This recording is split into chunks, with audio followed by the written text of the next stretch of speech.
Hi കൂട്ടുകാരെ, നമുക്കിന്ന് ഒരു പേ ഓഫ് ടേബിളിൽ നിന്നും എങ്ങനെയാണ് ഓപ്പർച്യൂണിറ്റി ലോസ് ടേബിൾ കണ്ടുപിടിക്കുന്നതെന്ന് നോക്കാം. അതിനുവേണ്ടി ആദ്യമായി നമുക്ക് പേ ഓഫ് ടേബിൾ തന്നിട്ടുണ്ട്.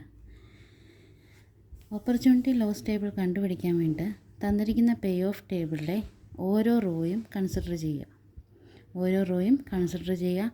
ഓരോ റോയിലെയും ഹയസ്റ്റ് വാല്യൂ ഏതാണോ അതിൽ നിന്നും ബാക്കിയുള്ള വാല്യൂസ് കുറയ്ക്കുക. ഓരോ റോ നമുക്ക് കൺസിഡർ ചെയ്യാം. ഫസ്റ്റ് റോയിൽ ഹയസ്റ്റ് വാല്യൂ ഏതാണ്? 156 ആണ്. അപ്പോൾ എന്ത് ചെയ്യണം? 156ൽ നിന്നും ബാക്കിയുള്ള വാല്യൂസ് കുറയ്ക്കുക. രണ്ടാമത്തെ റോയിൽ ഹയസ്റ്റ് വാല്യൂ 158 ആണ്. മൂന്നാമത്തെ റോയിൽ 160 ആണ്. ഇപ്പോൾ നമ്മൾ ഹയസ്റ്റ് വാല്യൂസ് കണ്ടുപിടിച്ചു. ഇനി എങ്ങനെയാണ് കുറയ്ക്കുന്നതെന്ന് നോക്കാം. അപ്പോൾ ഹയസ്റ്റ് വാല്യൂ ആയ 156ൽ നിന്നും അതാത് കറസ്പോണ്ടിങ് എലമെൻറ്റ്സ് കുറയ്ക്കുക. 156 കുറച്ചു, 0 വന്നു. നെക്സ്റ്റ് 156ൽ നിന്നും 153 കുറയ്ക്കുക, ആൻസർ 3 വന്നു.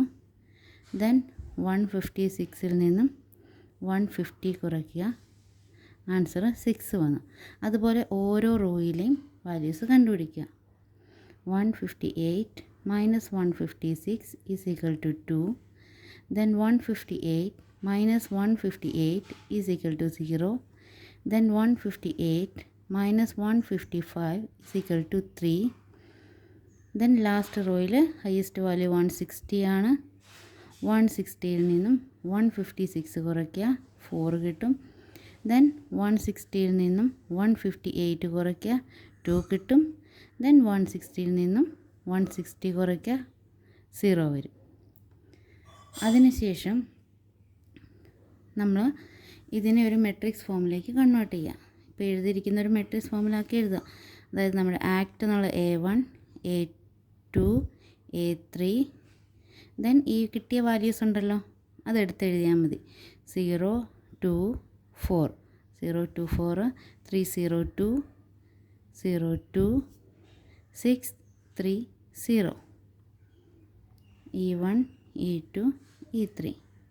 ഇതായിരിക്കും നമ്മുടെ ഓപ്പർച്യൂണിറ്റി ലോസ് ടേബിൾ എന്ന് പറയുന്നത്. ഓക്കെ, ഓപ്പർച്യൂണിറ്റി ലോസ് ടേബിൾ എന്ന് പറയുന്നത് നമ്മളൊരു ഡിസിഷൻ എടുക്കാതിരിക്കുന്നത് കൊണ്ട് നമുക്കുണ്ടാകുന്ന ഒരു ലോസിനെയാണ് ഓപ്പർച്യൂണിറ്റി ലോസ് എന്ന് പറയുന്നത്. Okay, thank you. നെക്സ്റ്റ് വീഡിയോയ്ക്കായിട്ട് നമ്മുടെ ചാനൽ സബ്സ്ക്രൈബ് ചെയ്യുക, ലൈക്ക് ചെയ്യുക, ഷെയർ ചെയ്യുക. Thank you.